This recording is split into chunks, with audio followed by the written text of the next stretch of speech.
Okay, righto. Welcome councillors, our gallery. And I'll just note that Councillor Rainsford is joining us this evening online. Our meeting is being held on the traditional lands of the Gunditj, Chamara, Tatwarung, Jodwa, Jali and Buwundik people. I'd like to pay my respects to their elders past, present and emerging. Please note all council meetings will be audio recorded and may be live streamed to council's social media platform, with the exception of matters identified as confidential items in the agenda.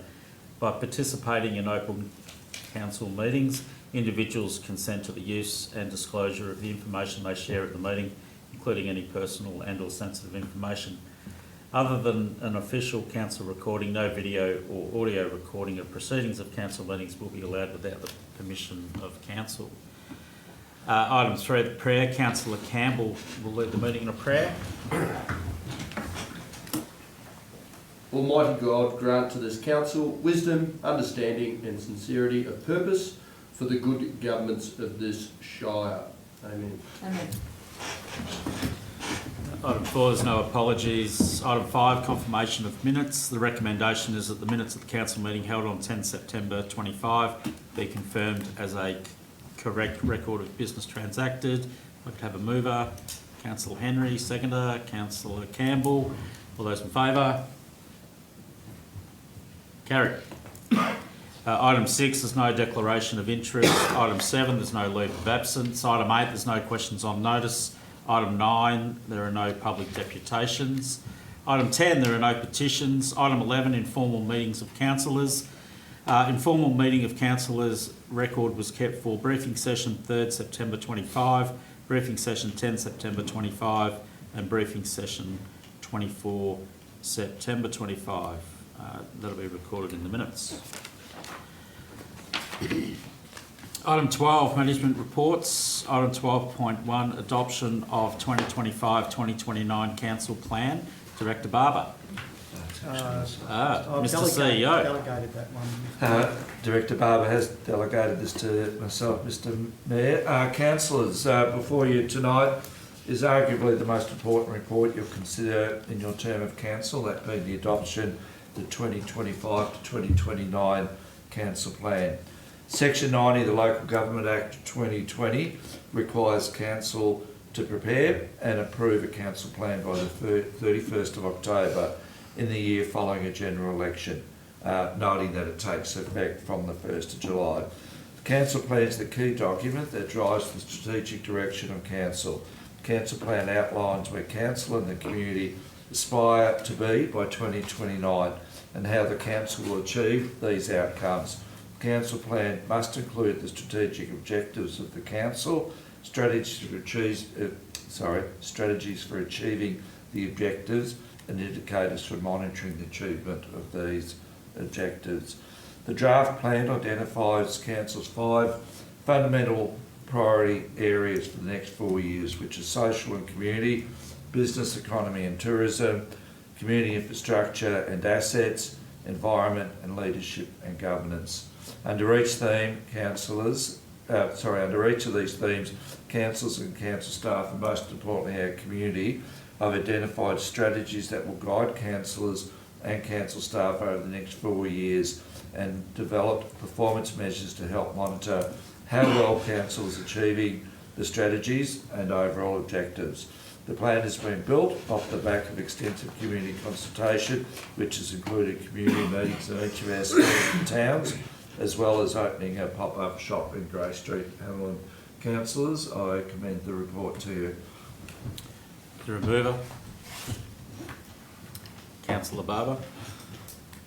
Yeah, thank you, Mr. Mayor. I move that we accept the recommendation that council adopt the council plan 2025-29, which includes the disability action plan and municipal health and wellbeing plan, and note a review of the community vision 2041 formed part of the council plan development. Seconder. Councillor Manning. Any questions of Mr. CEO? Councillor Campbell.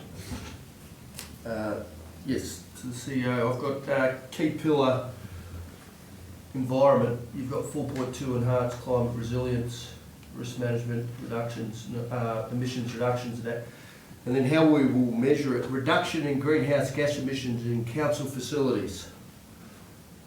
So what would the cost of that be? Thank you for your question, councillor. So generally that'll be a business case for every investment council makes will be developed, and that'll measure the economic benefit of that initiative against what the cost is of that initiative. So for the ones that have been implemented so far, generally we get a really good return on the investments that we make. Probably most important things that we'll be leaning into in this area over the next few years will be, of course, development of a new library, gallery, digital hub and office space, because our current buildings are incredibly inefficient and costly to run. So, but we do always do a business case that measures the cost compared to the benefit. And I, you know, whilst we want to help the environment, it's very important that we know we're getting a return on that cost. Councillor Manning?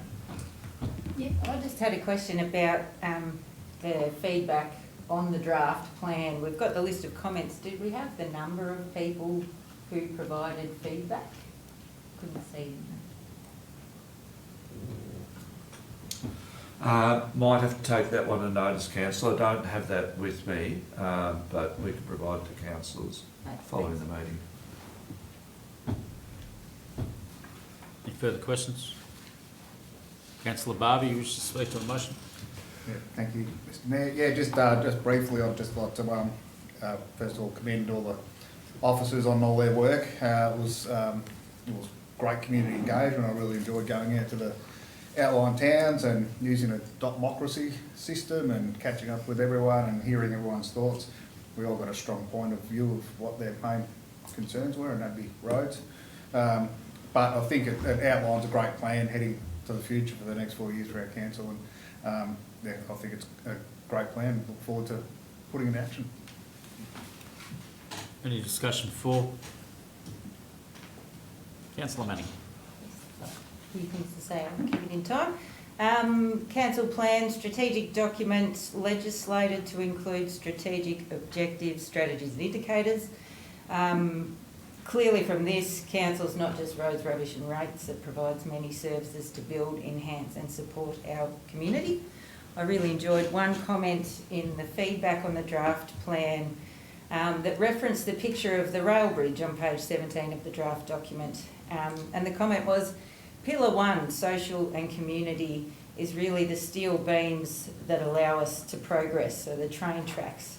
And to support these beams over the ever-changing river, we need timber supports, which are pillars 2, 3, 4 and 5, which is our business, economy and tourism, our community infrastructure and assets, our environment and our leadership and governance. So thank you to the community member who provided that. Draft plan went out for consultation, feedback provided. I've already spoke about the draft in the August meeting. So there's just two things I wanted to comment as part of the feedback on the draft. Some comments stated that they had a desire for council to increase transparency and community engagement and to follow through on feedback. I'll note that within this report we've published the feedback we received on the council plan, and we've detailed how this has been incorporated into the council plan document. In section 5.4, the council plan now states council will provide the community with a strong voice through meaningful and accessible engagement, and it will measure this success by a number of residents participating in council engagement activities annually and community satisfaction with council consultation and engagement. Additionally, in our council meeting agenda, there's always a section in every report that says community engagement, communication and consultation. So for anyone reading our council meeting agendas, you can see clearly what consultation has taken place on the various reports. And the other point I wanted to pick up on was feedback suggesting more actions for emergency services preparedness. In addition to an additional section has now been put into Pillar 4, and the strategy is to support communities to prepare for, respond to and recover from emergencies, with the action being Emergency management, response, relief and recovery plans will be reviewed and enacted together with the relevant agencies and communities. And this is in addition to the existing plans in the draft for municipal emergency management plans and fire prevention. And Pillar 2, Section 2.5, the action to advocate for the completion of the Southwest Water Strategy, which will help with that drought and fire preparedness. As I said in August, I'm really happy with the council plan and agree again with the Mayor's summary at the start of the document that this plan is aspirational and achievable, fair and balanced, and progressive and innovative, and I endorse this plan. Thank you. Councillor Henry. Thank you. I too just wanted to endorse the plan, and I'd just like to take a moment to think about the idea of having a plan that guides us for the next 4 years, built by our community, that really does lead us to understand what our community's goals are and what our values are that we're seeking to represent. And this year that also includes our wellbeing and disability action plan. And I think that speaks a lot to our intentions in terms of making Hamilton and all of our smaller towns and communities welcoming, diverse and inclusive. I want to thank the community for their input. Obviously we don't have a plan without community input, and there was certainly a great amount of people attending, particularly in the small towns, and then there was the enormous work it takes to collate the feedback and give it meaning and then put it into the document. So I'd like to thank the organisation for what specifically will be our guiding, I guess, map for the next 4 years. And it has high level aspirations, but also it's quite specific in some ways too. And so I think that's my favourite thing, is when you get to the end of a term and you can see that after 4 years there's been real changes made. So I endorse this plan to my colleagues and I look forward to achieving it. Councillor Rainsford. Mr. Mayor Heslin, I also support our document, and I'd just like to draw attention in particular to our focus on community engagement and the response to a question on notice, which is in the minutes, which have just been accepted from the last meeting. One of the responses was about the future process for our budget deliberation. And I was pleased to see the response that our draft budget will be supplied in May. The proposal is that we'll draft budget supplied for the community to look at, because what's most important is that we don't have the community engaging in 1% of the expenditure over the rest of the 90 to 99% of the expenditure. And I commend people to look at those response to those questions on notice, which are in the minutes, and I support this council plan. I look forward to seeing we stay on track. Thank you. Any further discussion? Councillor Barber, anything to close? No, thank you, Mr. Mayor. Go to the vote. Those in favour? Carried. Item 12.2, approval in principle of draft 24-25 financial and performance statements. Director Barber. Indeed. Thank you, Mr. Mayor. Councillors, the approval of the principal draft 24-25 financial performance statements, and just for those in the gallery and online, so these in principle financials are approved ready for our annual report, which will be coming to council on October 22. The Local Government Act 2020 requires council must pass resolution giving approval in principle of the annual financial and performance statements, and authorise two councillors to certify the statements in their final form after any changes recommended or agreed to by the Auditor General have been made. It's recommended that Councillor Heslin as Mayor and Councillor Henry as a councillor and member of the Audit and Risk Committee be authorised to certify the statements. The financial statements form part of Council's annual report, as I just said before.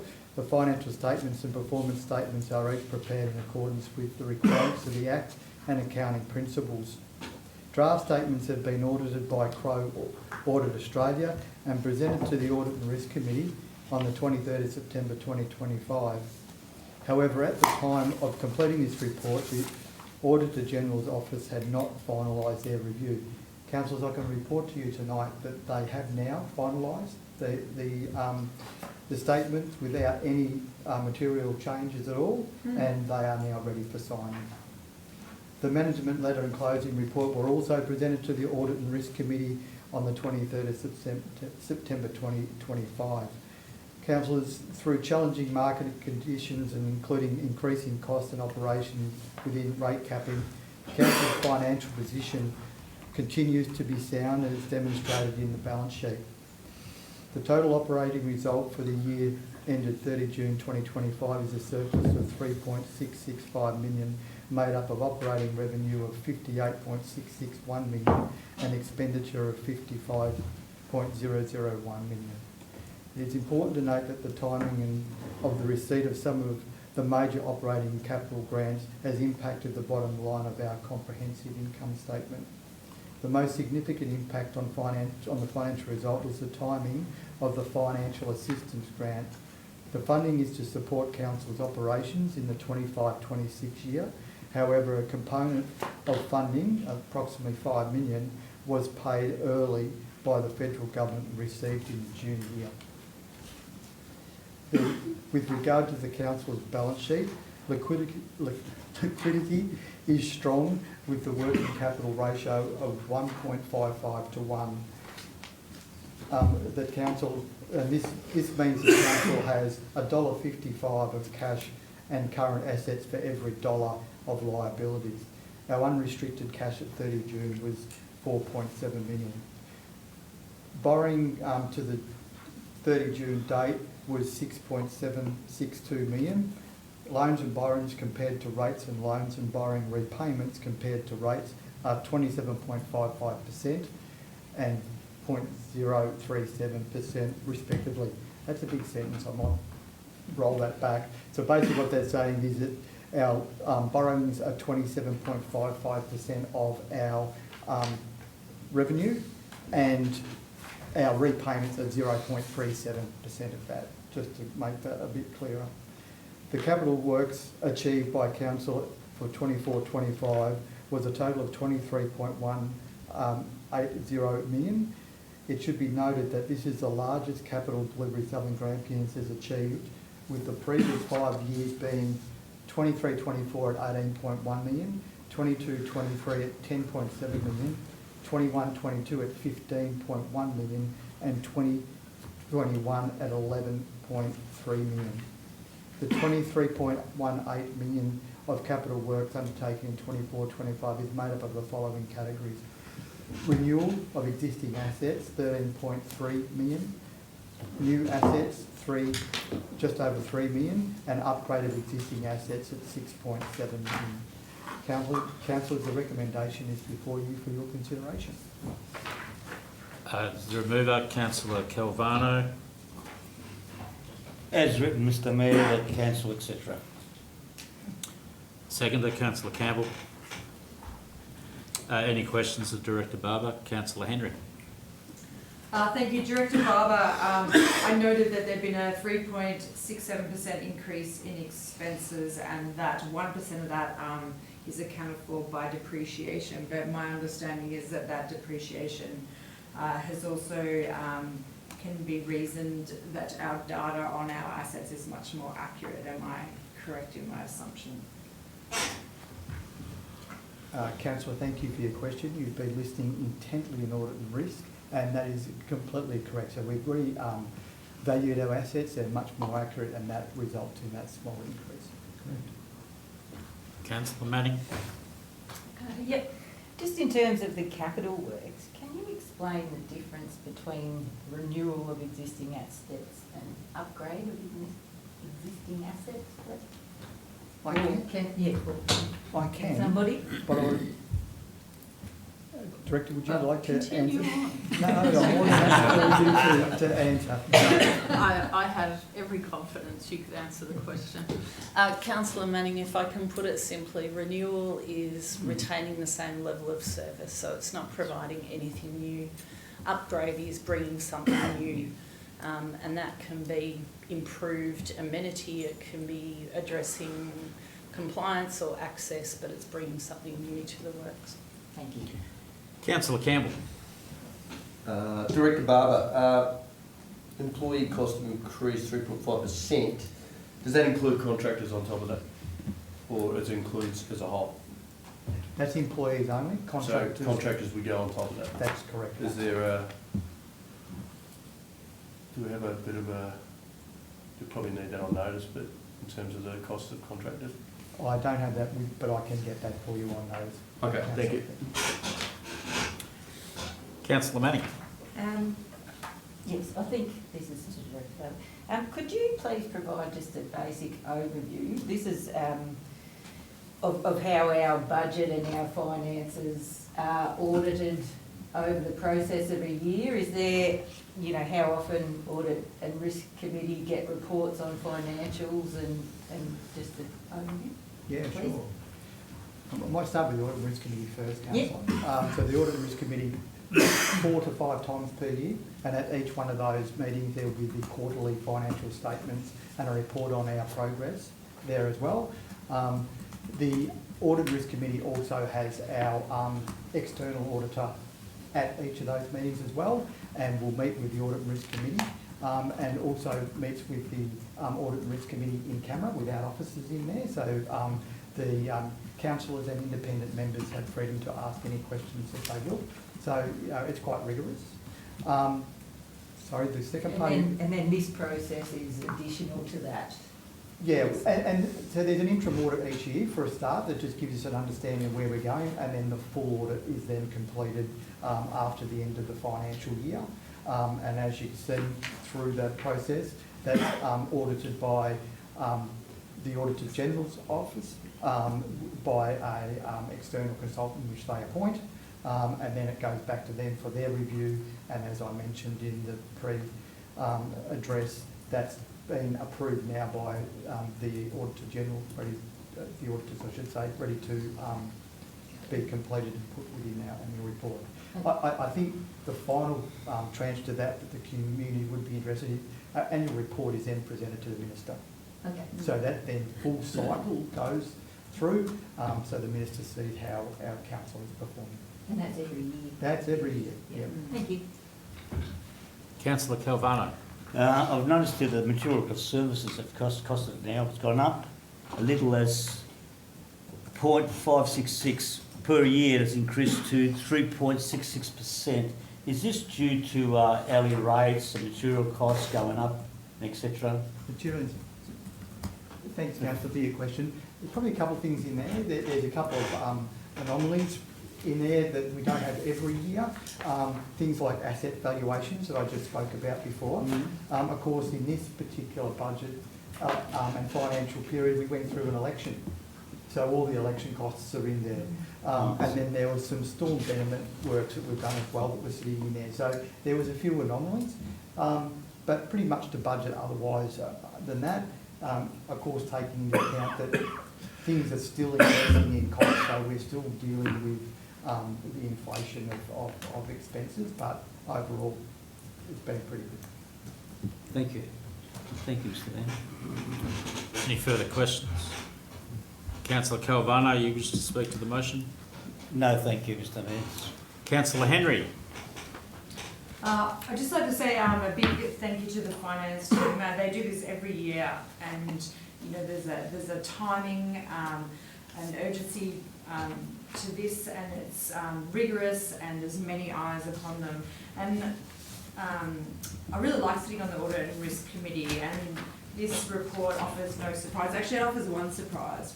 Maybe that's just me.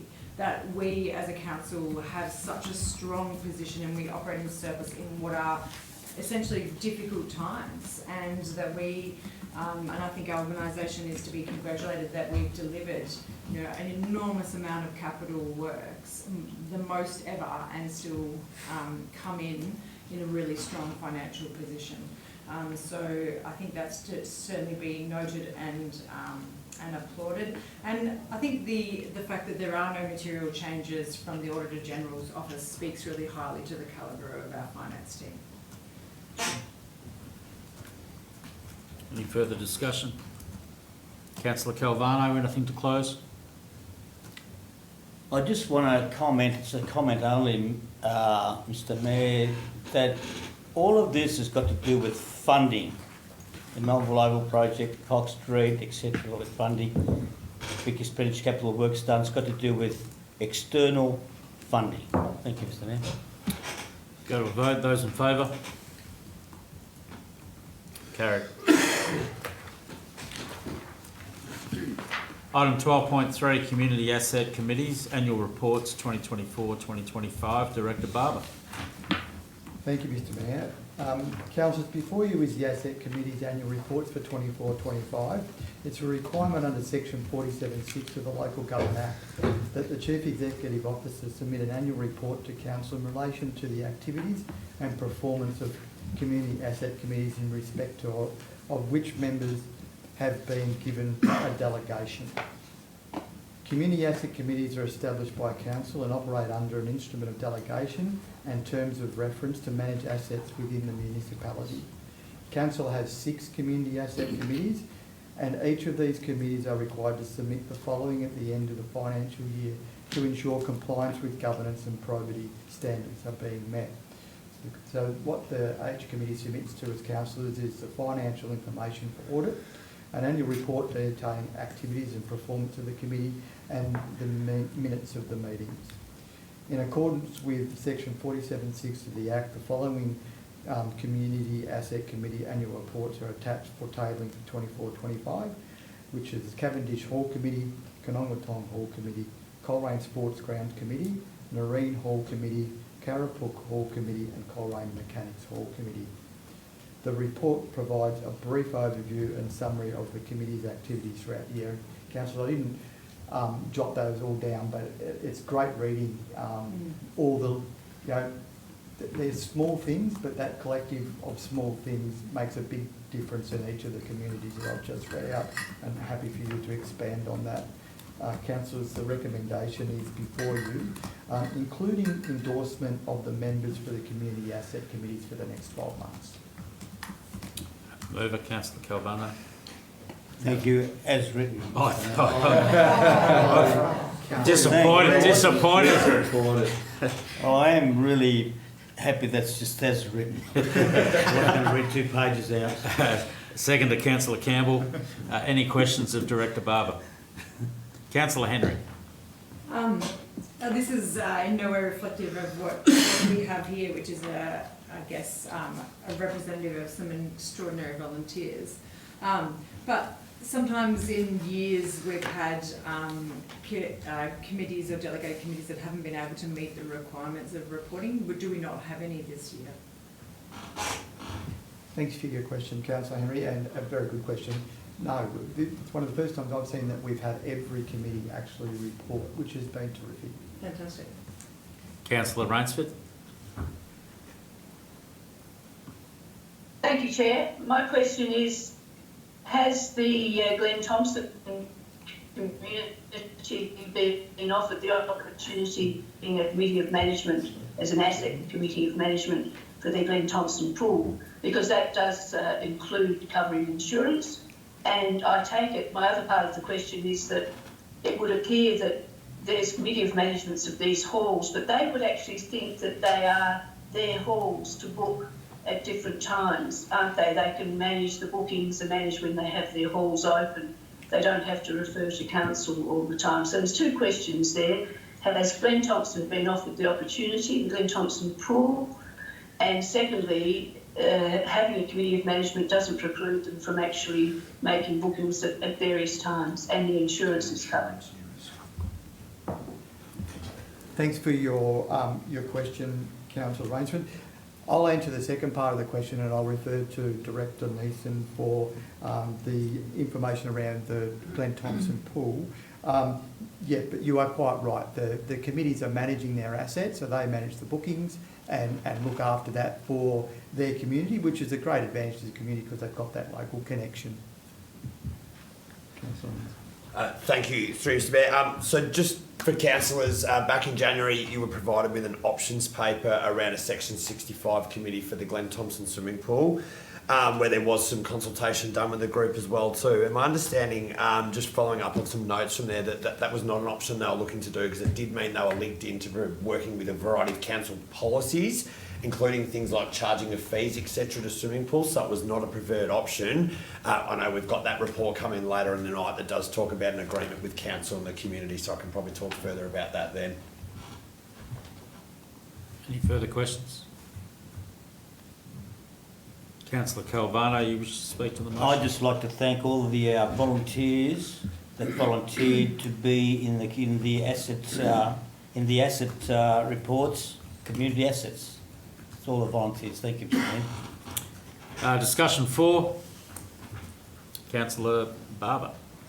Thank you, Mr Mayor. Just very quickly, and echoing what Councillor Calvano said, and Director Barber, I really enjoy reading through all the minutes, just seeing how close-knit all the committees are and who fixes what. You know, it's broken down to, you know, Barry fixed a tap and we then look at the fence, and it's just, I reckon it's great. It just shows like they do literally take ownership over their halls, and it's really good to see, because you drive past these halls and you actually notice it, that they actually really are proud of it, and it's good to see that they're got ownership in their community. So well done to all the committees and to all the community members on the committees for the next 12 months. So thank you. Any further discussion? Councillor Calvano, anything to close? No, Mr Mayor. We'll go to the vote. Those in favour? Carried. Item 12.4, Cox Street Lighting, Financial Update. Director Scanlon. Thank you, Mr Mayor. Councillors, we now enter into the final phase of Cox Street, and I appreciate this report has a number of components to it, and particularly for those following, I might draw attention to a couple of areas within this report which seeks approval specifically on the financial status, which I'll get to. This report certainly outlines some of the more recent challenges we've had, which have had significant impact to the timelines, and that's effectively as a result of required standards and specifications as stipulated by the Department of Transport and Planning. And that more recently has certainly had impacts with our subcontracted suppliers and the timelines, which I can also talk to. For a point of clarity, I might draw your attention to the second page of this report, and for those following in the chamber, if you're referring to page 33 of 65, if that helps. So the second table at the bottom of that report captures proposed variation details to the value of $313,906. And if turning over the page, if it assists, the actual total overrun to the total project for the life of the project is $126,079. The recommendation is before you, as I said, which is primarily or totally focusing on the financial status of the project, which sees us through to the completion of the work. So that includes the street lighting. Thank you, Mr Mayor. Have a mover. Councillor Manning.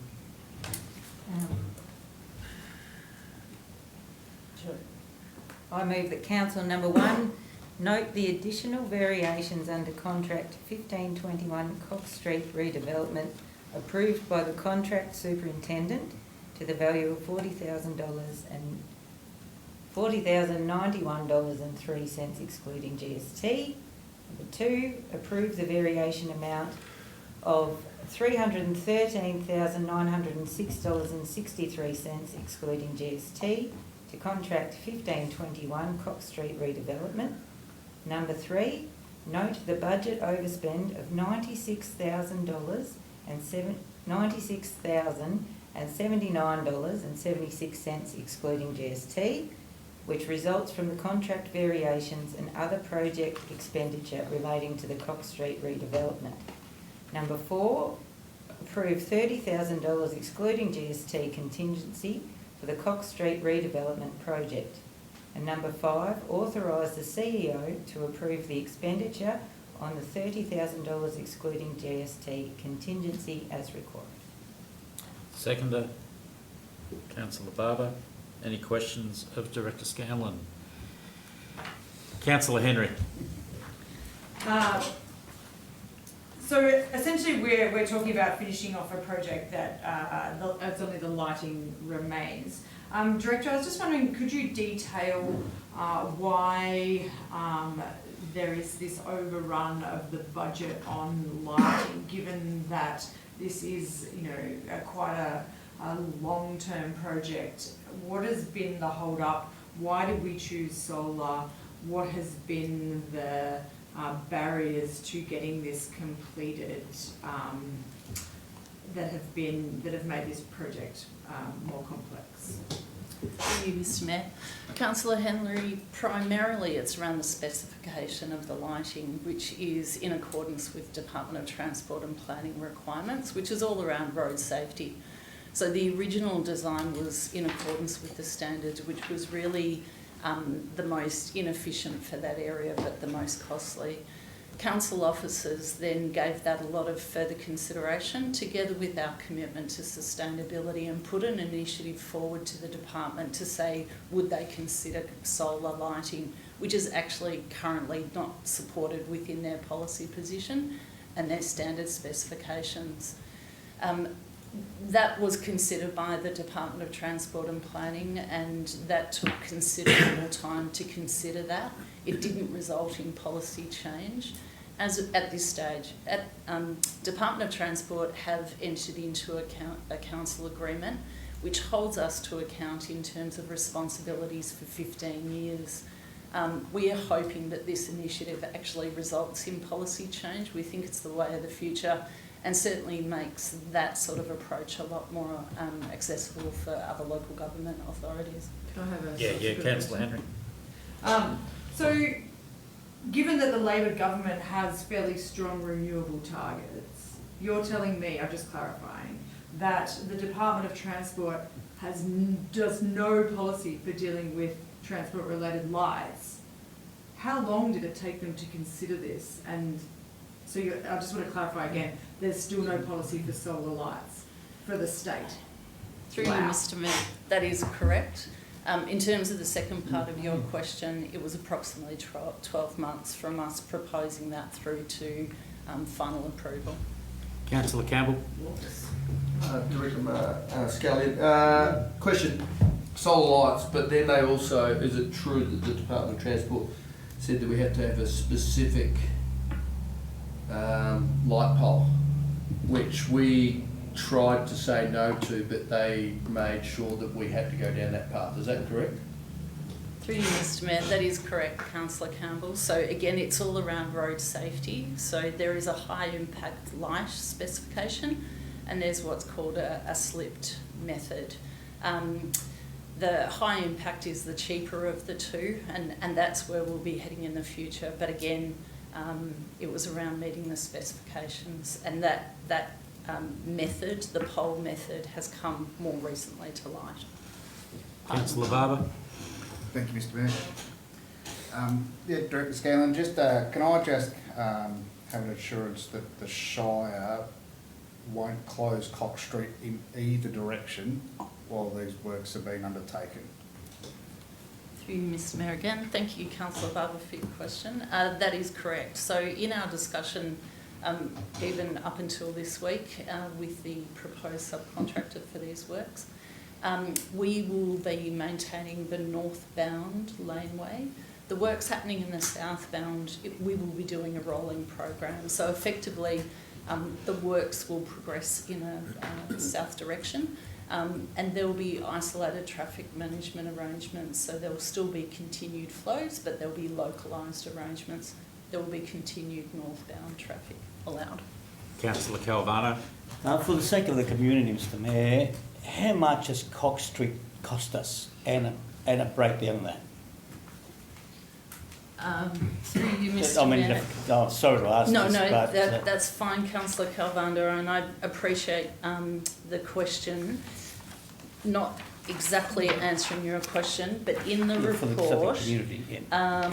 and only because I don't have that total figure in front of me, but the project total overrun, if I can answer it that way, is $126,079,000 and 76 cents. based where we are now. Well, what's the total of the project cost, Cox Street, do you know? Sorry, Mr Mayor. Councillor Calvano, I don't have that figure in front of me, but happy to release that for you. Thank you. Thank you, Steve. Councillor Manning? For Director Scanlon. You mentioned before that the design for the detailed design for the lights was, the original design was inefficient for the area and costly, and then there was further work undertaken and led to the solar option. In regards to those detailed design issues, can you detail what council has done to ensure that that process goes smoother next time and to save that time? Thank you, Mr Mayor. Thank you, Councillor Manning. It's a really good question because for every project that we do, no matter how big or small, we always do a project close out. And that's partly also to pick up those lessons learned. This is a really good example of where the team have really been proactive in thinking in a solution focus that's more cost effective but also meets other targets. It's also about working closer continuously with our partners, that's both internal and external, so that we're not, for example, challenging policy without understanding what's the true timeline for that. These are good examples and we would like to continue that partnership with DTP so that in future that sort of policy is less problematic. Councillor Barber? Thank you, Mr Mayor. Sorry, Director Scanlon doing some heavy lifting on this one. No, this is fine. Can the community get some sort of guarantee that there will be no more money spent on Cox Street adjusting contracts after this recommendation? Through you, Mr Mayor. Councillor Barber, I would love to have that crystal ball. With what we know now, there's nothing we're anticipating. However, you will acknowledge that there's a contingency component in there for anything unforeseen. Certainly we've gone through the designs as Councillor Manning was talking about in terms of we're feeling confident. We certainly have the backing of our subcontractors who are project ready, and so there's nothing that we anticipate, but you know, who's to know? So that's really part of the key reason for having that contingency. Councillor Campbell? Yes, Director Scanlon. Can you let the community know, because the Department of Transport and Planning have been difficult in some regards in terms of getting back to us, it's been quite a long time. What happens if we said to the Department of Planning, sorry, we don't have the money, we're not going to do this anymore, because the community don't want us to spend any more money on, for instance. What would the likely outcome be? What would we need to do? Just to give the community a bit of an idea. Through you, Mr Mayor. Councillor Campbell, I think it's a really fair question. There's two key components to it. We have a funding agreement with state government, so the funding that state government have contributed to the project. So we are still in obligation to deliver the scope of the project. If we didn't do the remainder element, the street lighting, that's an incomplete road, so it would effectively put the road use at risk because it can't continue in its current state, which is temporary lighting. So that puts the road safety at jeopardy. The third element I would just raise is council reputation in terms of that government relationship, and not just with the two departments on this project, but generally. Thank you. Thank you. Councillor Rainsford? Thank you, Mr Chair. Just for people's information, we're at the question stage, aren't we, Radio? Well, I'd just like to, we've got the figures that were circulated today, that it was a $4.6 million project, of which we got $2.7 million in 2018, 7 years ago. So there was a delay. I think the question that I could ask is that, have we learned that, one, we don't get a huge amount of federal grant funding, as Councillor Calvano referred to before, and we got $2.7 million in August 2018. We tried very hard to double that so that we could do the project, both sides of the street, which was needed. but instead we had to compromise and just do the eastern side, which was the one that had the easement and was looking pretty ordinary and very ugly as far as the front door. So the question is, if we learnt that we really need to make sure that we don't delay our projects, because 7 years we delayed it into a pandemic, and I really do actually want to make a comment that this has been a real headache project that's been inherited by this council and the executive that are there now. I congratulate them for working their way through it, because it's a COVID project, and that's why we didn't have a lot of competition, and that's why we've been doing this. But the only good thing is we're getting solar lights, which I think is an Sorry, excellent Councillor outcome. Rainsford, is there a question for the Director? What have we learned about, we're talking about learnings, what have we learned? Thank you, Mr Mayor. Thank you, Councillor Rainsford, for your question. I might just respond to the Cox Street specific, but if Director Barber wants to comment on the general comments around federal funding, might just reiterate that this project was only funded externally through state government, not federal. There's lots of lessons, as been said before, in terms of the planning and leading into and truly understanding the implications where we partner with others, particularly on assets that aren't councils, because that's been problematic. Which comes to your next question that you mentioned, which is really the continued advocacy for the west side of Cox Street, which has not been redeveloped to the standard of the east side, which that advocacy continues. The lessons then go right through to, in terms of considering applications that we do submit to, and also the importance of what we're planning for, particularly in light of a tight fiscal situation.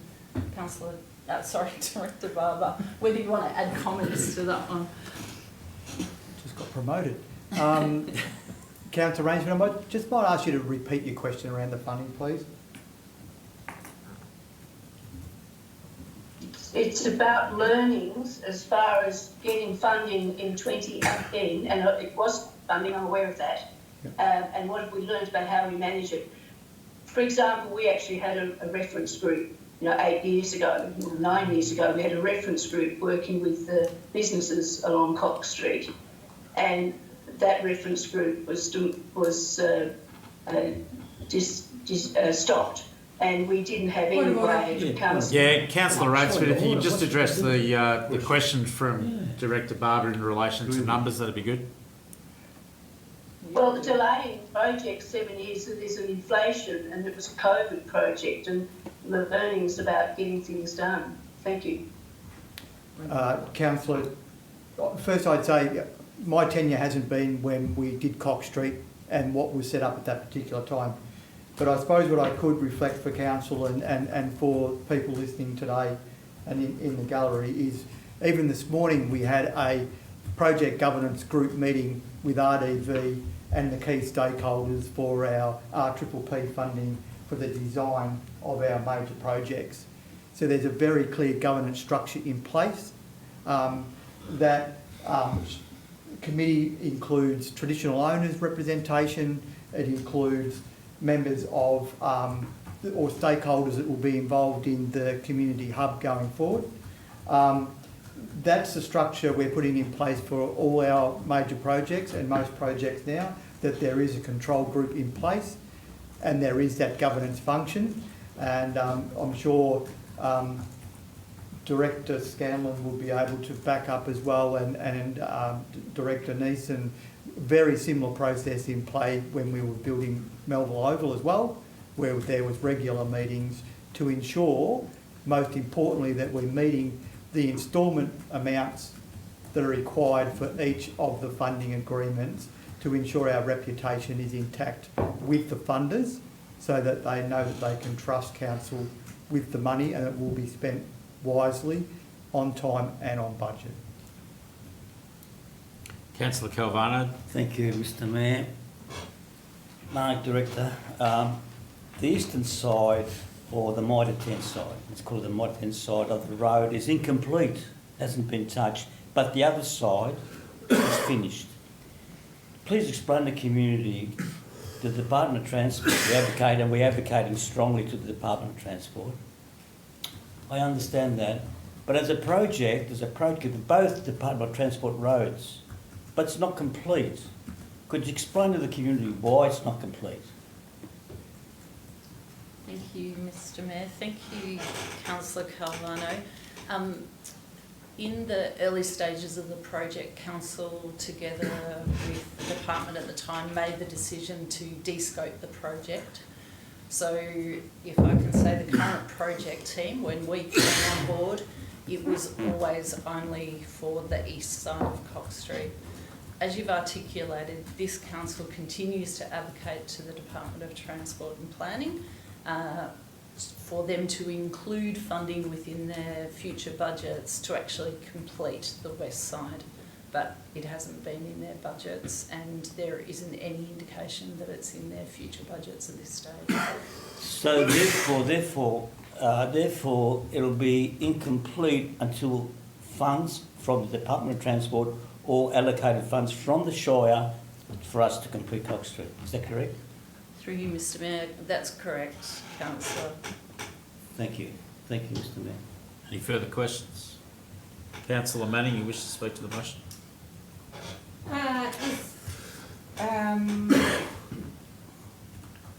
I'm speaking to, not for yet. I think it's great to get this done. It's not gone the way that anyone has hoped, I think, but we've got learnings, we've got an outcome, we've got a plan, and yeah, I think go for it. Sorry.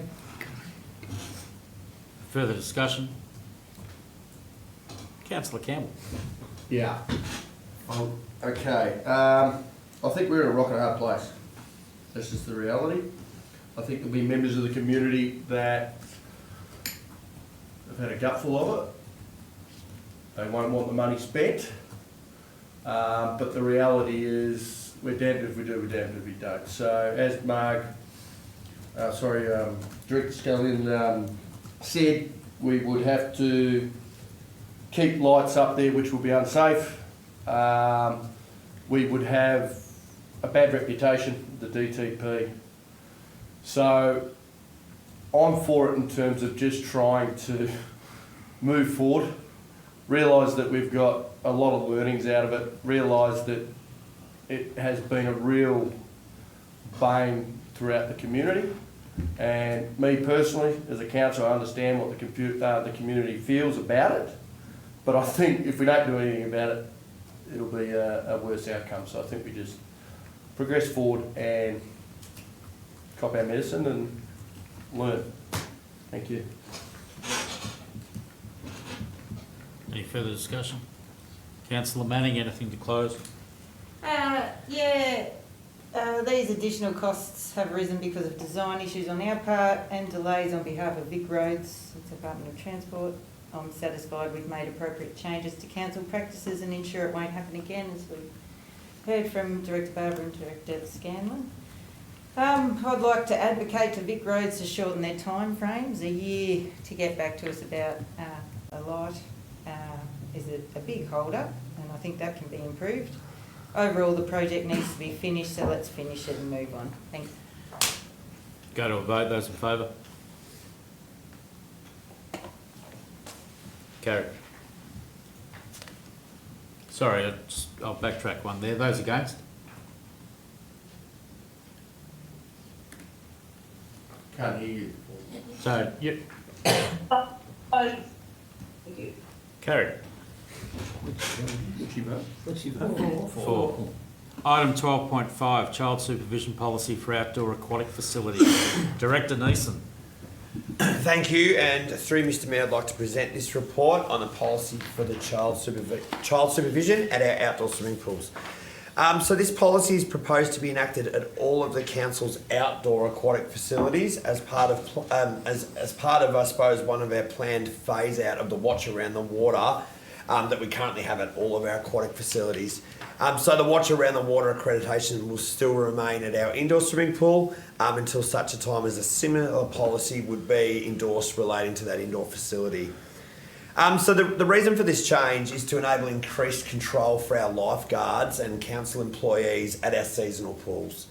The policy remains in alignment with the guidelines around safe pool operations, which I think is really important, and encompasses and extends on the current watch around water policies to provide increased clarity on facility entry for minors and education for large group entry.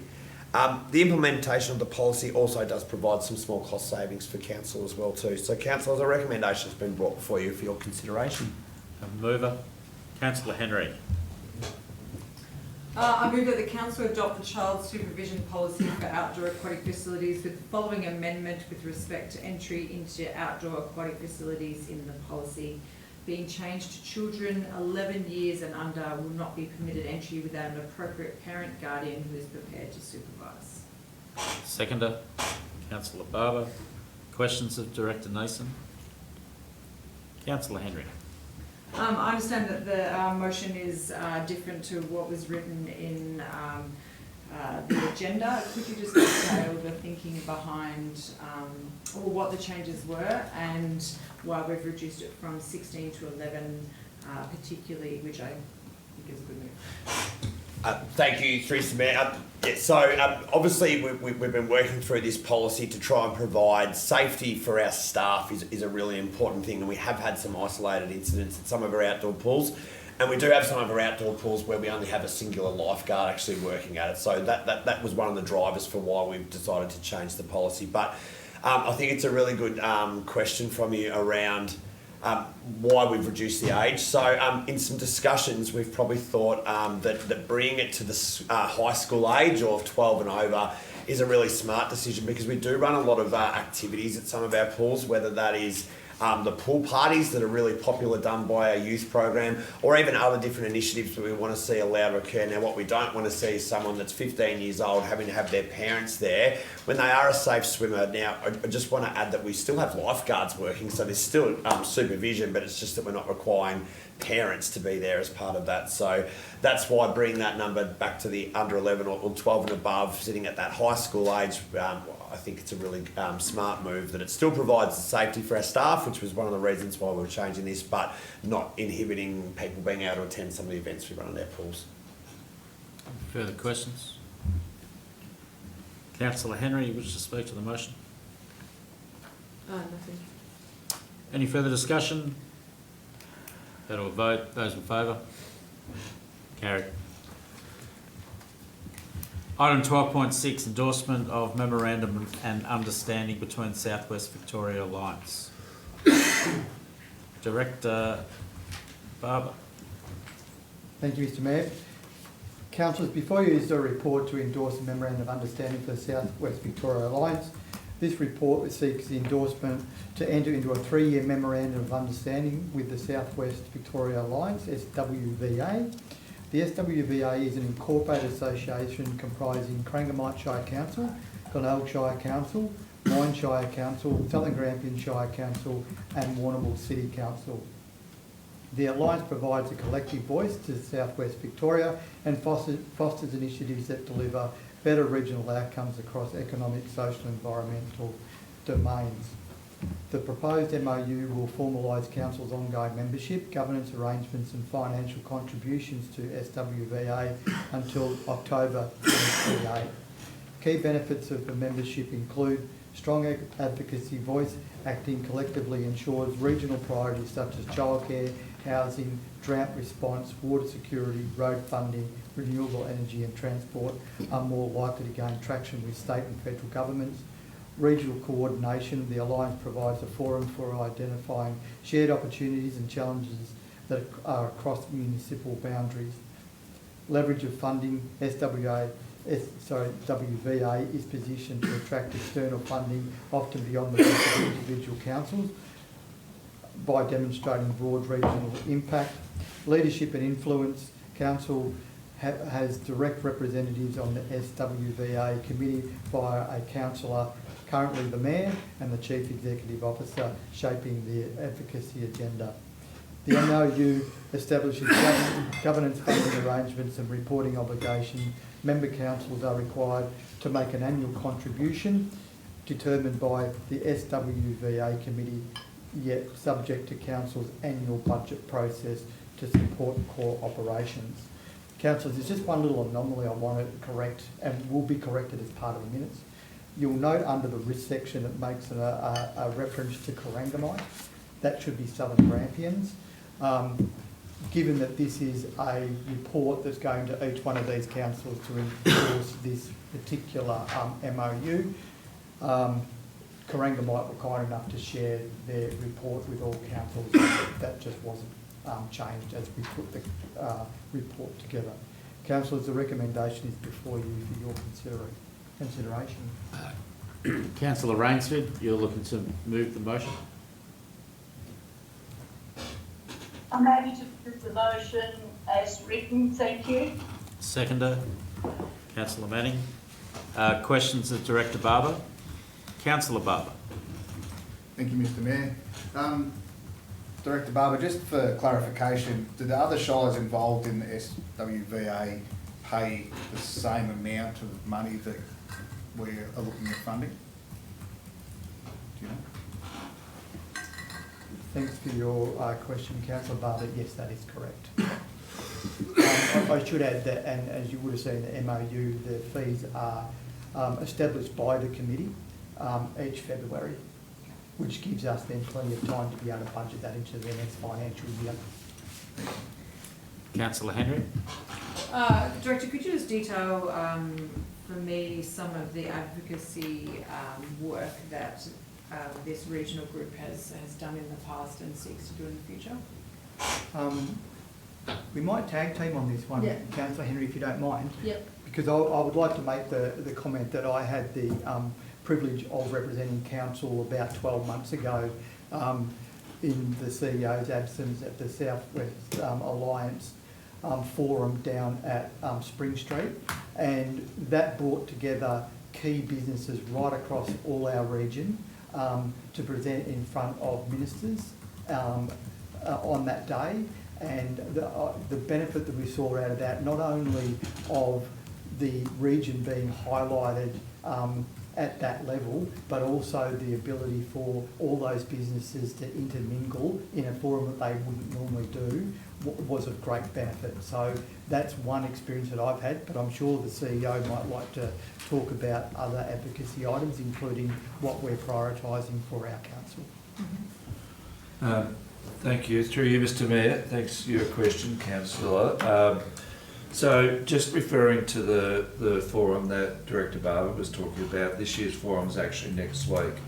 What I love about this forum is it's the whole region showcasing the southwest of Victoria, but at this forum we take local businesses with us. So for example, Mike McGawker from Multana Farms will be on a panel of 4 people talking about their business and our region and the challenges in our region in front of many members of the government and many members of the opposition. So that's a door that gets opened by being part of this regional group.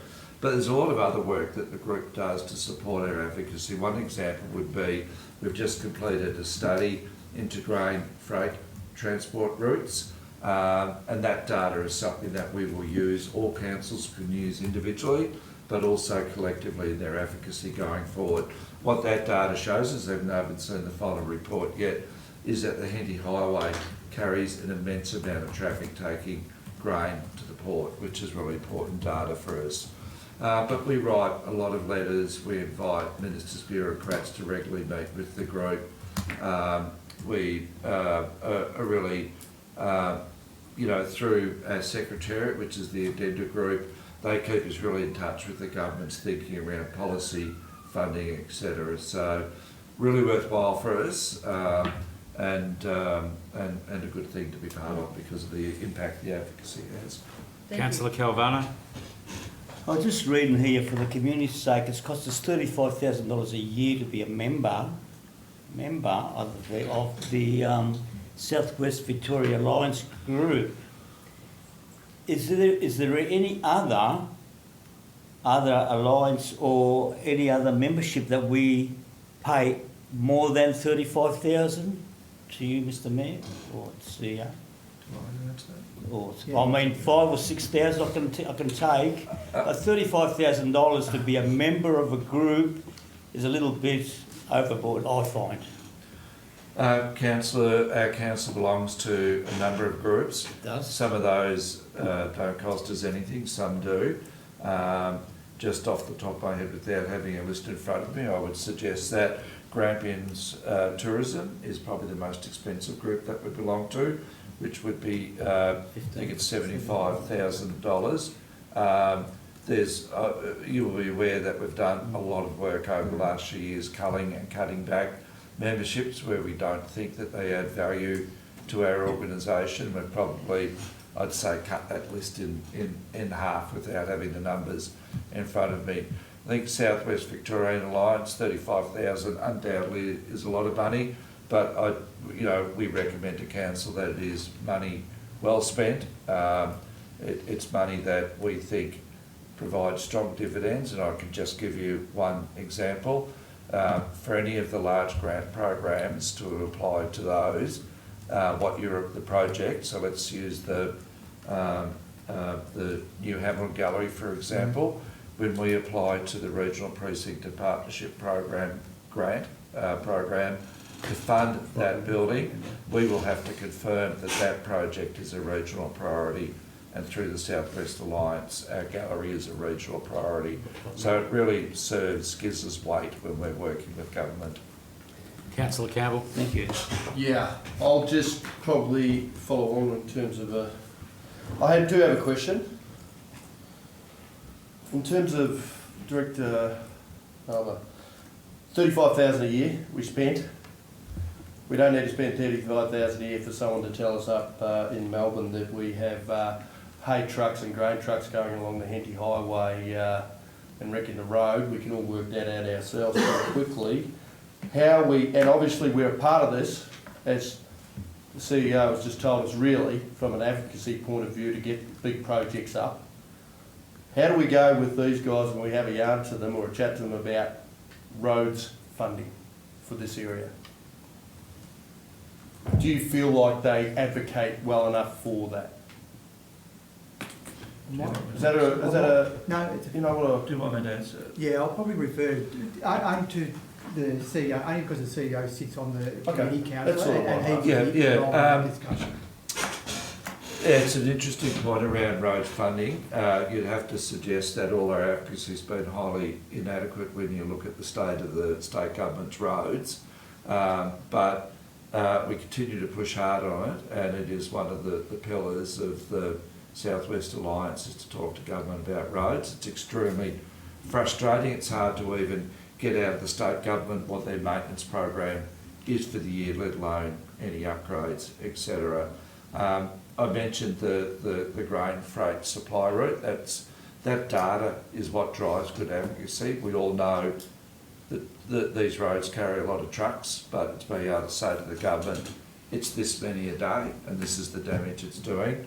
I guess you influence change through having that level of data.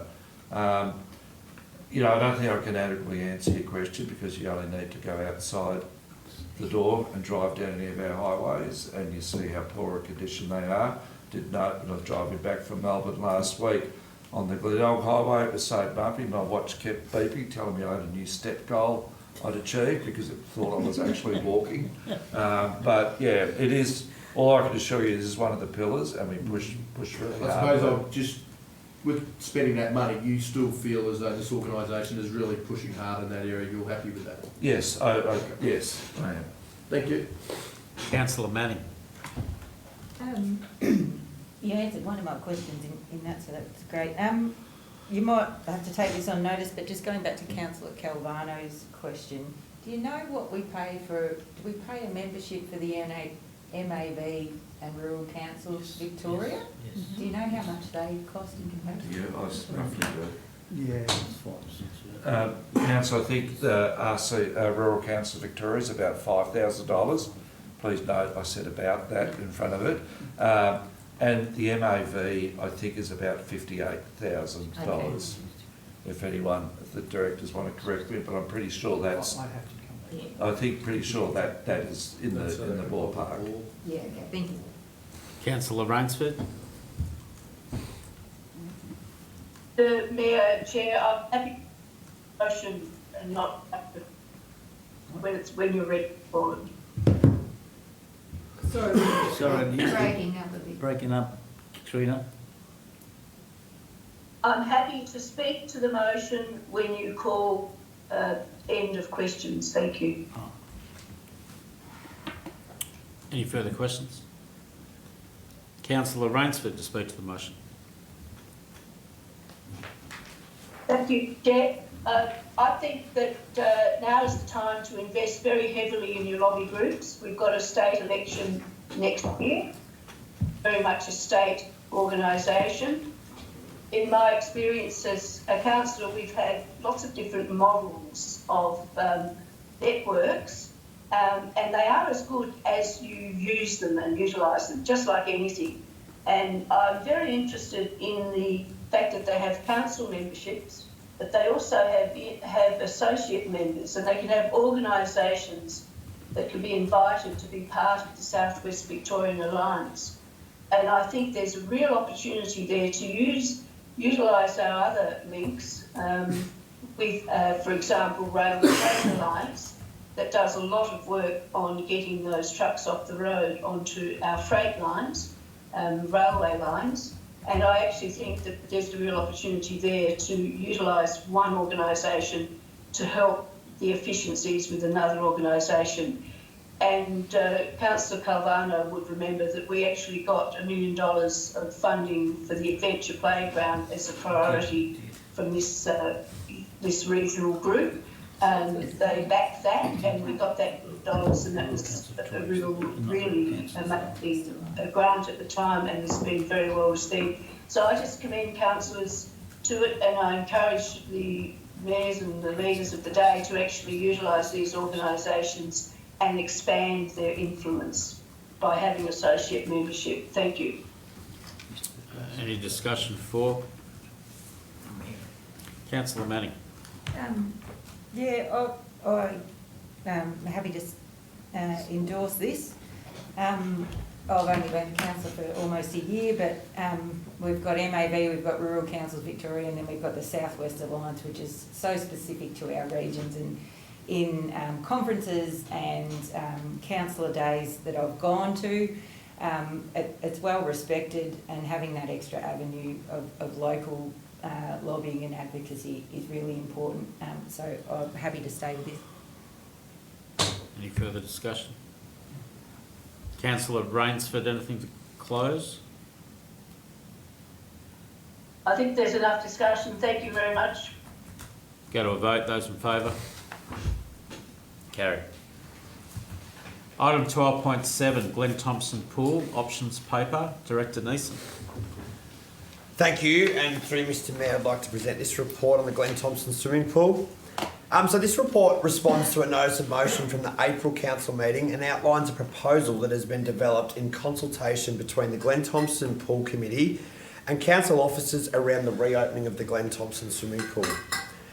So the report outlines the final proposal that's been put forward to the committee and is presented to council for consideration, as there are several decisions required of council with respect to this community operated model.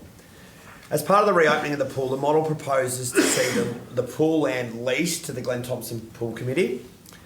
As there are no budget allocations in the current budget to fund its reopening, it is proposed that funding that had previously been allocated to the purchase of the former primary school in Glen Thompson be reallocated for the reopening of the pool to assist with both operations and essential capital works required for its reopening.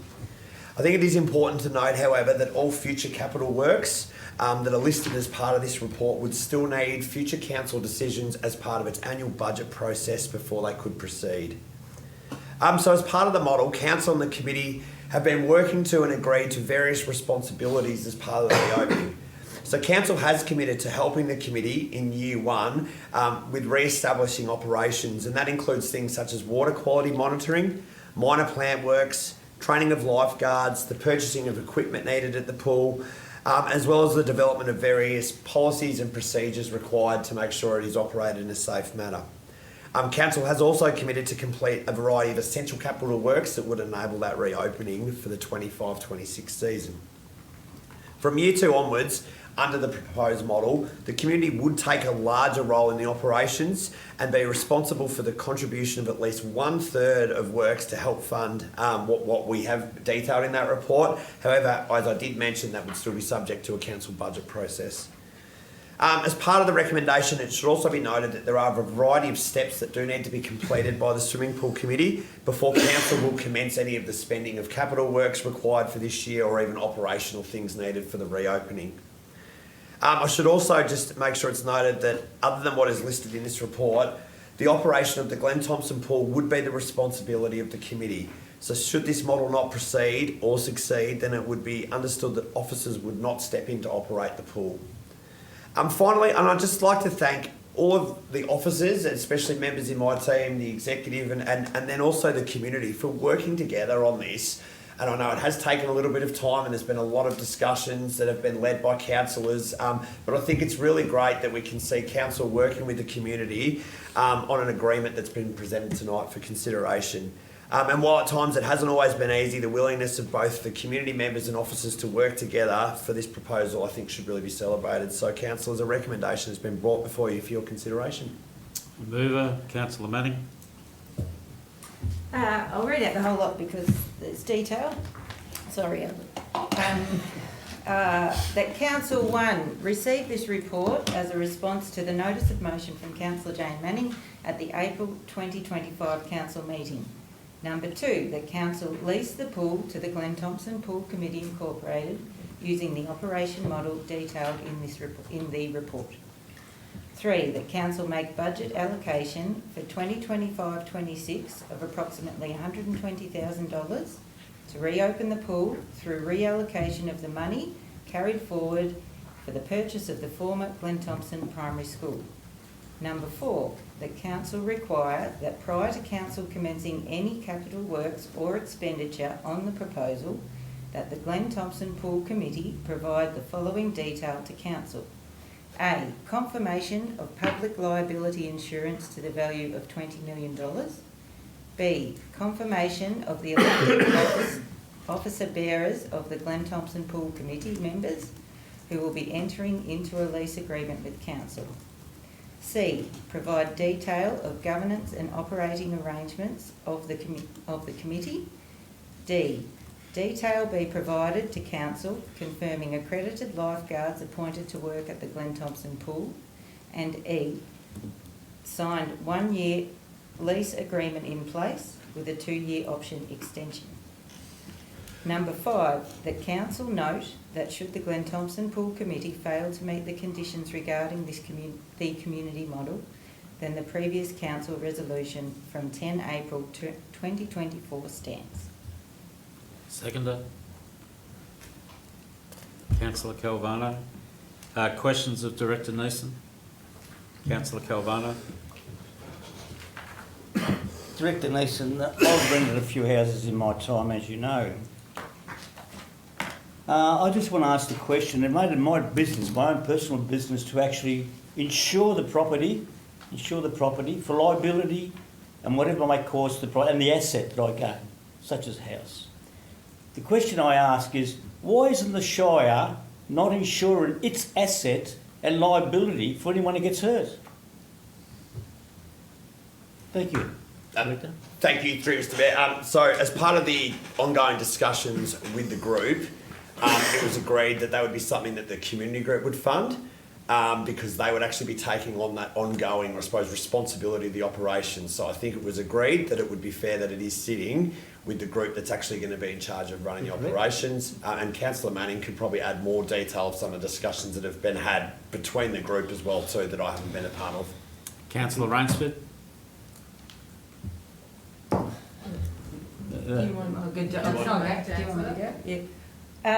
I'll just follow that up with a more concise question. Is it the advice of the insurance companies that the person operating the pool and the risk policies and assessments of the pool should hold the public liability insurance? Thank you, Mr. Mayor. Yes, that is correct, because obviously council wouldn't be actually operating the pool, so it would seem that it would be not something that council would insure, it would be the people that are operating the pool as per the model that would hold that insurance. Councillor Rainsford? I'm going to move an amendment, but first I'll do a question. Doesn't Moyne have a group, community group running the MacArthur pool, but they cover the insurance? And the Moyne, the MacArthur community have all the procedures there to manage the risks, but Moyne Council covers the public liability. Is that not true? Thank you, Teresa. I have to take that on notice, Councillor Rainsford, in terms of the DACT. I know there are a variety of different operating models that are agreed for different community-run pools. I'm just not sure of the exact specifics of that question. I'd like to move an amendment. It's a simple one. Point 5 is changed to that so the council reviews this, reviews the model by the June 2026 and brings another report to council. Thank you. Is there a seconder? Can we get clarification on that, please, Councillor Rainsford? So are you proposing that point 5 be discarded, or are you proposing an additional point 6? No, thank you, Councillor Henry. I would change, I'll have a point 5. There does need to be a review period, but I think we need to review the success of this model, that's the word, the success of this model with the community and council by June 30th, 2025, before our next budget, which is when everything gets driven. So it's very simple, just remove that reenactment of an old motion, council, and just have that council reviews the success of this model with the community and council by June 2026. Councillor Henry, a question?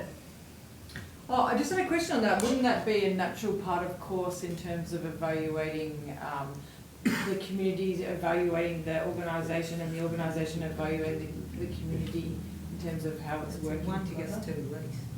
Yeah. Isn't 5 only working if they haven't completed A to E? Is that not right? Sorry, Councillor Campbell. Who was the question for, Councillor Henry? For Councillor Rainsford. I think the reason is that it seems that there was a mood of councillors or executives that we needed to not have an open-ended, even though we've said there's an option to continue for an extra 2 years after the first year's lease, that they seemed to be wanted to build something in that, that allowed a sunset clause in a way. So it just gives people, and I'd be more than happy to not have 0.5 at all, but I'm trying to accommodate the concerns of having an open-ended element, and that's the reason for having something that actually does allow the community and council to review, and then the new... Yeah, thanks, Councillor Rainsford. Just remind councillors, just the questions directed through the directors, not across the floor. Councillor Manning, did you have a question of a director in relation to the amendment? Yeah. Councillor Campbell, did you have a question of a director? I just had a question. Is it seconded? No. To Director Neeson, can I just be confirmed that 5 is only in there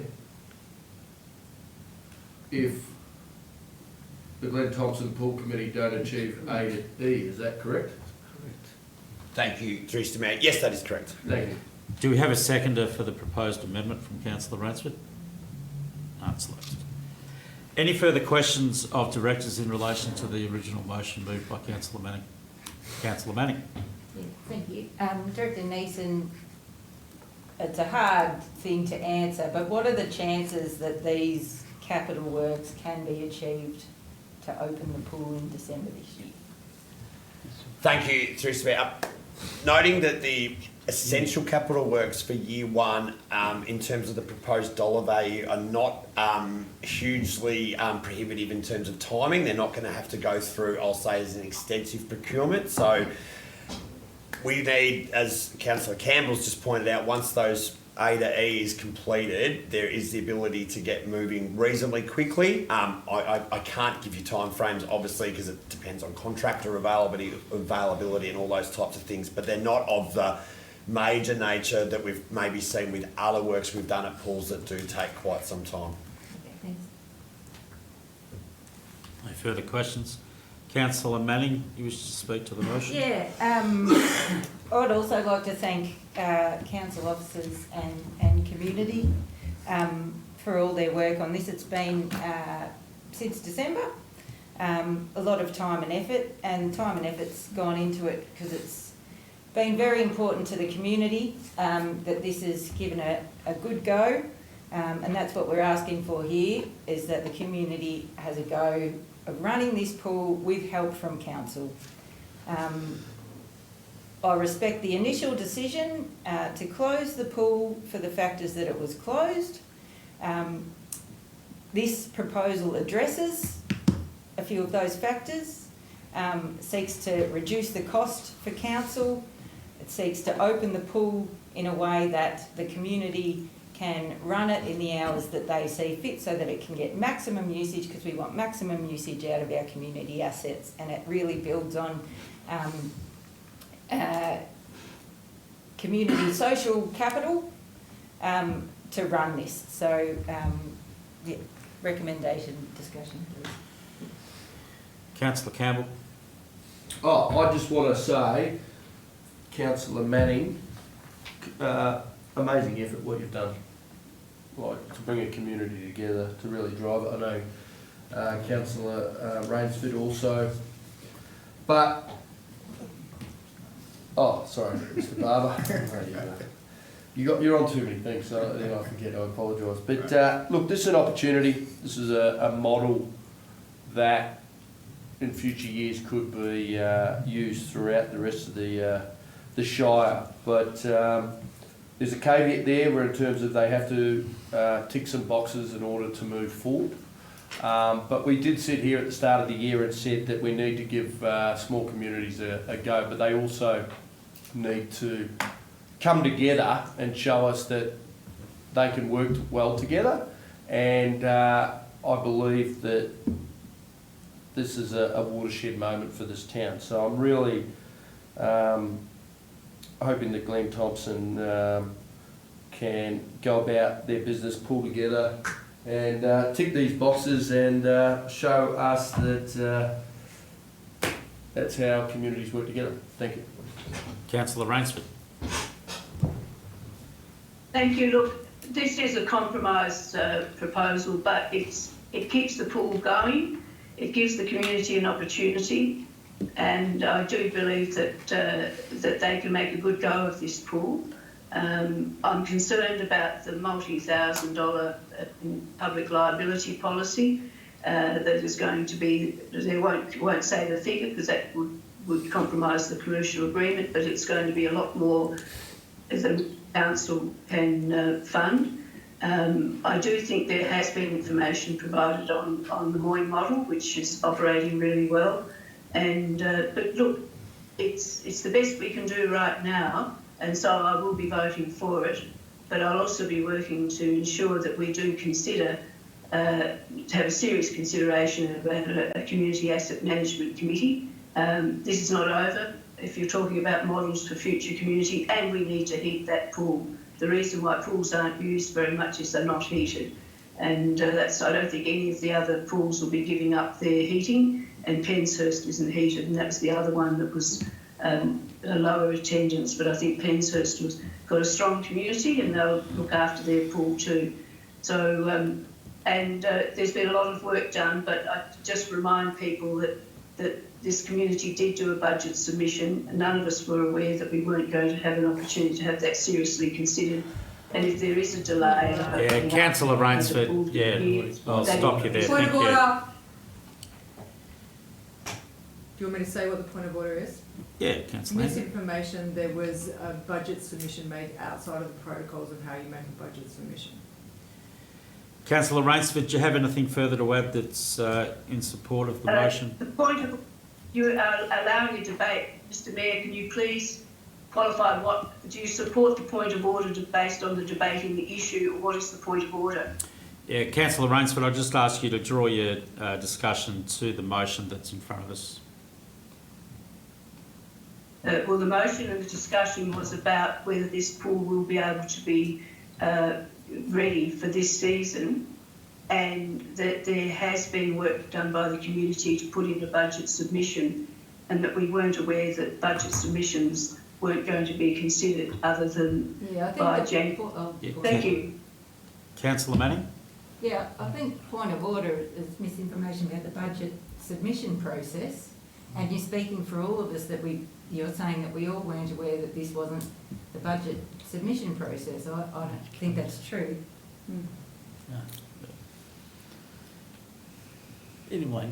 Any further discussion for? Point of order. That is debating the issue. There's not a point of order. The point of order is what you're saying is not true. True, yeah. It's incorrect. Any further discussion for? Can I ask a question then? Yes. Could I ask? Okay. Why weren't the community told? I put this motion up in December, and I was very pleased to see that there was council support to give Glen Thompson an opportunity to look at their pool management. But why was that working group told there was no way they would get a budget submission in during the term of that meeting between January and April? Why weren't they told there would not be a budget submission available, that would only have to be from carry-on funds? Why weren't they told that? They were under the impression they were working towards getting some funding and support this financial year, not to be doing that work and not having any budget submissions. Yeah, Mr. CEO? Thank you, Mr. Mayor. Councillor Rainsford, I think all our community organisations were very clear. We certainly were with the Glen Thompson Progress Association about the time frame of the budget submission. The one you're referring to that came from the pool committee was actually received after, if I remember correctly, after council had actually had its last look at the budget. So it wasn't just late, it was beyond when the discussions on the budget had largely concluded. I have a question, but I don't know if I'm allowed to ask a question of the councillor. No. Okay. Councillor Manning, you've got anything to close? Yeah. All right, I'm closing. Okay. This proposal's result of a lot of work. I've thanked everyone involved. We're spending time and effort on this to find a way to open the pool because it's an important asset for this community. We heard from Ian and Todd at our August council meeting. They gave depositions as to what this pool means to the town, especially given that many assets have closed in Glen Thompson.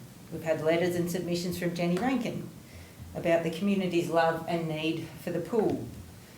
We had a community survey at the council community committee that revealed the number one priority for the Glen Thompson community in their 2025 Glen Thompson community plan was the pool. The pool was used for firefighting efforts in January's Grampians fires and was seen as a safe haven for several residents during this evacuation. This council's listened to the Glen Thompson community through all of this, and this is a proposal as a result of that. This proposal enables the goals of the Glen Thompson Pool Committee, which include reopening the pool, determining operating hours to suit the needs of the community, taking ownership of the asset and the ability to run events and activities at the pool, provided they meet the relevant safety and operating standards. Receive help from council in the first season to learn how to operate the pool. Receive an operational grant from council to run the pool and pay lifeguards, and enter a 1+2 year lease with a review after the first year. And to Councillor Rainsford's question earlier about changing, or a proposed amendment about changing 0.5, well, it's a 1+2 year lease. There's a review after the first year. So this is why I don't think we need that amendment. What does this proposal provide council with? An operational pool for the people of Glen Thompson and surrounds that is run based on community needs, potentially with new activities and opening hours. An opportunity to upskill the community of Glen Thompson in areas of pool operation, governance and transfer station operation. Financial savings from community operating the Glen Thompson transfer station, and potential contributions to capital works from grants and fundraising made by the pool committee. What hasn't been delivered? Well, the pool committee would love a heated pool. What else hasn't been delivered? It needs $300,000 of post-season works, and that is in the process. It's not guaranteed. Those two things are big things that haven't been delivered. The final point I want to make, that if this model is successful, then it may be scope for other council pools to investigate similar models into the future.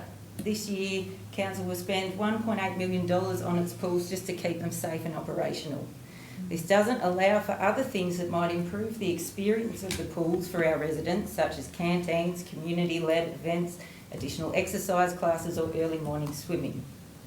By involving community in our pool operations, we can build and use social capital in our communities to enhance the pool experience for everyone in summer.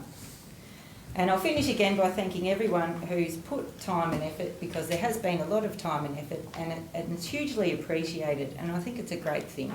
So thank you. Well done, Tony. Go to a vote. Those in favour? Carried. Item 12.8, rescission of council policies. Director Barber. Thank you, Mr Mayor. Councillors, the Executive Leadership Team and Senior Leadership Team are in the process of reviewing and updating policies listed on Council's policy listing. As a result, there are two policies which have been identified as being recommended for rescission. A review of Council policies listing is ongoing. Each directorate has worked with the governance team to identify whether the objectives of the policies are being achieved, whether any amendments to the policies are required, and whether the policy should continue to apply or be revoked. Although policies are reviewed periodically and in line with legislative changes, Council's guidelines otherwise state policies are to be reviewed every 4 years. The following policies have been identified and recommended for rescission. Community newsletter. This policy was first adopted in 1995 and is no longer relevant to Council, as its practices as Council no longer circulate a newsletter or relevant to Council's communication strategy. The second policy is your incorporation status. First adopted in July 1999, it is no longer a requirement of community groups and organisations to be incorporated to receive financial assistance from Council. Therefore, this policy is not required. Council, the recommendation is before you for your consideration. Remover. Councillor Campbell. Yes, the council recommend rescind the community newsletter policy, and number 2, rescind the incorporation status policy. Seconder. Councillor Calvano. Any questions of Director Barber? Any discussion? Go to a vote. Those in favour? Carried. Item 12.9, Christmas holiday closure. Council officers. Director Barber. Thank you, Mr Mayor. Council can elect to close workplaces during a period between Christmas and New Year. It is recommended that Council workplaces close for the Christmas New Year break from 2 p.m. on Wednesday, 24th of December, and reopen at 8:30 on Monday, 5 January 2026. Council's current enterprise bargaining agreement states that if Council decides to close workplaces over the period between Christmas and New Year, at least 1 month's notice must be provided to staff. Staff can then elect to take leave over this time or work on the non-public holidays with permission from their manager or supervisor as agreed with their direct supervisor. As the 2nd of January 2026 falls on a Friday, and with the assumption that most staff will take leave on this day, it seems logical to reopen the offices on Monday, 5 January 2026.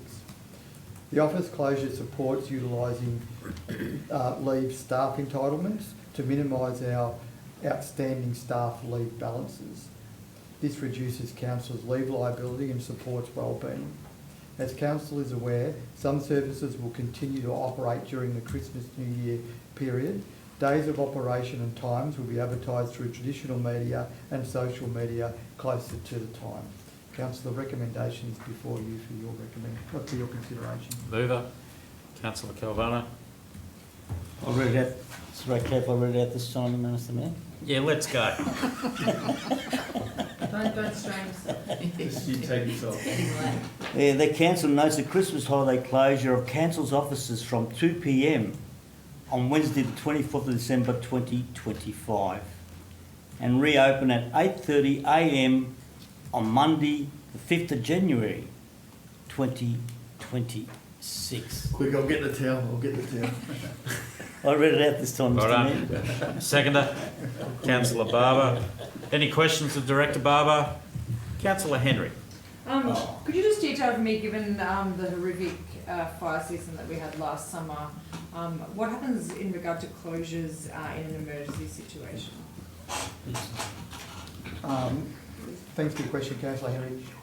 For emergency situations, we've got policies that will cover what will close and what will open, but we will ensure that there is the correct emergency services staff available over that period in case there are emergencies. Any further questions? Any discussion? Councillor Calvano, anything to close? Nothing to close, Mr Mayor. Well done. Go to a vote. Those in favour? Carried. Item 13, notices of motion. There are no. Item 14, urgent business. There are no. Item 15, mayor, councillors and delegate reports. Councillor Rainsford. Just have to draw it up. Thank you.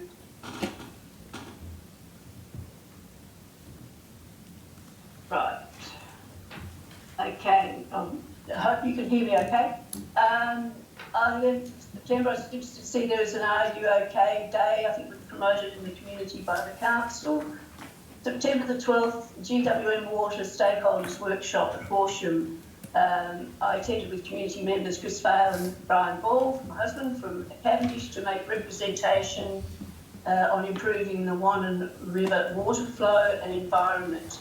The message was received about the state of our Wannon River and useful discussions with Glenelg Hopkins, Wimmera CMA and GWM representatives who were in attendance. I was impressed to see the Glenelg Hopkins CMA rep up there too. Whilst there are formal environmental flows for the Glenelg River, there is not a formal arrangement for the Wannon, nor is there recognition of our Wannon River assets, including the Cavendish Weir, Nigretta and Wannon waterfalls. And they have a recreational water user agreement and structure. This is a work in progress to understand and advocate for improvement. Just for interest, the GWM Water Reserves report demonstrated a significant reduction in rainfall into the catchment since 1997. 1996 was the last time Rocklands Reservoir filled with back-to-back wet years. At the 3rd of the 9th, 2025, Rocklands was at 36%, Belfield was at 76%, and that's the one that the Wannon goes into, and 76% at Moora. But that one was at 59% Moora. And Edenhope is had Brits there talking about that West Wimmera pipeline, a partial part of that project to support Harrow and Edenhope. I think if you want it more, just look at the website for GWM Water. September the 17th, I attended the Friends of the Hamilton Gallery AGM and congratulate the Chair, Jackie O'Brien, on her service, on her appointment, and also thanking the service of Jackie DeKeever and retiring long-standing committee member Meg McClarty for decades, absolutely decades of volunteering and support for the Hamilton Gallery. On the 18th of September, there was a rep water, just note that, I'll leave that one. The 19th of September, I attended the gallery opening seeking Victor, and I did meet Victor and have a long chat to him. Didn't hear anything from him at the opening, but I had a long chat with him. Very interesting, and they had another gallery back from Art of the Copy. And then I also attended online our Municipal Emergency Service Management meeting, and they do a powerful job, and it's becoming more relevant as we get to this end of the year. Thank you. Councillor Manning. Right. On the 16th of September, I attended the Reconciliation Action Plan Working Group meeting, of which I am a delegate. We had school holidays on the weekend. I had a great time at the medicine ball. Congratulations to everyone involved with that, and the money raised for the new mammogram machine, which is amazing. Yesterday I met with Sylvia Rogers from the Salvation Army and Peter Cook about a project to provide homeless and vulnerable people with showers, and heard a lot about the amazing work that's being done in our community to supply food and shelter to people in need, which is really important. I also attended a meeting of DRAS, the Dunkeld Refugee and Asylum Seeker Supporters Group, who were celebrating 10 years of their group, and in that 10 years they've raised over $78,000 for their causes. The group run the Dunkeld Bus Depot, which provides second-hand goods and also opportunities for local makers to sell their wares. Tomorrow I'm going to a future farming forum discussing AI and ag tech and how that can enhance farming day to day. That's at Melbourne Local. And on Friday, a shout out to a Together for Treaty session that Council only secured yesterday. That's run by Common Threads, which is an independent non-for-profit organisation. And it'll be here in MJ Hines' room. And any questions you've got about treaty. Treaty is currently sitting at the state government, has been tabled. Also, there's been some great information sessions run by the Victorian Farmers Federation, who had the Minister for First People and Treaties, the Honourable Natalie Hutchins, who we had a great meeting with some of her advisors yesterday. And really answers a lot of questions that I've been hearing in the community concerned about how treaty will impact their day-to-day life, in which, in terms of farming, it will not, and land use, it will not, and it will not impact day-to-day life. But what it will do, it will empower our First Nations people to be involved in their self-determination. So I encourage everyone to get along on Friday night and then whip over to the Rotary Art Show. Have a great night in Hamilton. Thanks. Councillor Calvano. Thank you, Mr Mayor. I've submitted my representation, community representation to the Governance Officer. Thank you. Councillor Campbell. Yeah, just was at the medicine ball on Saturday night. It was fantastic to raise money for the mammogram machine, and it was a great night. Councillor Henry. So it was quite a busy month. So I attended with our Mayor and CEO and our Gallery Director a number of ministerial meetings. We saw the advisors to Mr Williams, who's the Minister for Transport, advocated for further bus services and impressed upon her team the importance or the absurdity of having a university and 2 TAFEs within an hour and a bit that we can't get our young people to on a daily basis. And I think that was a fairly strong message. We also advocated a really positive response to a presentation that we did for the new Hamilton Art Gallery to Minister Brooks and Minister Demopoulos. And that's an ongoing conversation, but they're certainly very aware of the incredible work being done at our gallery and the uniqueness and the prowess of our collection. We also met with Minister Stakos, who's Minister for Local Government, and discussed the importance of libraries, particularly to our community, and the importance of having a community hub so that we have pathways for our young people and people wishing to skill up, amongst other things, and the impact of rate capping in the country compared to urban areas. Shout out to the pedal cars of Coleraine, what a great event. Attended the Coleraine structure plan launch, and it was great to have conversations there. Another shout out to our gallery with the current exhibitions, the Copies exhibition and Seeking Victor, but also Hello Hamish, who's a local man who has drops in and plays the piano and delivers sketches. So there's actually a really lovely exhibition of his work at the moment. Friends AGM, and then the medicine ball. And again, our community goes above and beyond to fund ourselves. And there's a little part of me that thinks that we need to stop in a way, because we're known for the amount of money we've put in our hospital, and I think it's really time for the state government to step up and build us a new ER, amongst other things. Councillor Barber. Thank you, through you, Mayor. I'll just run through one quickly. As we all attended a domestic violence forum last week, and we noted the fantastic work done by our local Rotary Club with education programs that they've organised in conjunction with a university. Had another CBD advisory meeting, which is progressing along well, and lots of positivity out of that so far, so it's really good. We have another one coming up on Monday. Attended the citizenship ceremony along with Mayor Heslin. That was a great day to meet some people, new residents of our Shire, and you don't realise just how many people are coming into our Shire on a regular basis, so that was fantastic. We had a very excited fella that was from Cavendish. He was a great, really good on the day. His son came down from Melbourne, he was great. Opened the Seeking Victor and Culture of the Copy exhibitions at the Hamilton Gallery, which was curated by a very own Dr. Elizabeth Arthur, and it was a great turnout.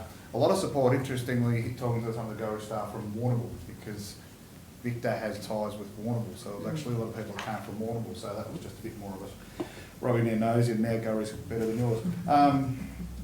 And opening the Padrina Park cricket net with Councillor Henry. I forgot about that. Bold. Anyone, yeah, she actually. Bold. Proudly. And anyone that gets a chance, go up and have a look. It's actually a really good example of collaboration between something like Cricket Victoria and a local contractor, and he's made something that you would happily expect at a Victorian cricket training centre, without a doubt. It's like top class. And just lastly, I had a visit to the Antique Museum, met with Wes and Heather, and got a bit of a tour around and had a look, because I hadn't been in there for quite a while, and they took me through, and that's something for the future we'll discuss. Yeah. Thank you. I'll forward a report through to governance, but I just want to acknowledge everyone involved with the medicine ball, the Hamilton Hospital. Australian cricket captain Pat Cummins looks like being out for part of the Ashes, but Helen, I saw your bowling action. I'm not sure you'll be getting a phone call there. And a special acknowledgement with the Hello Hamish exhibition at the gallery.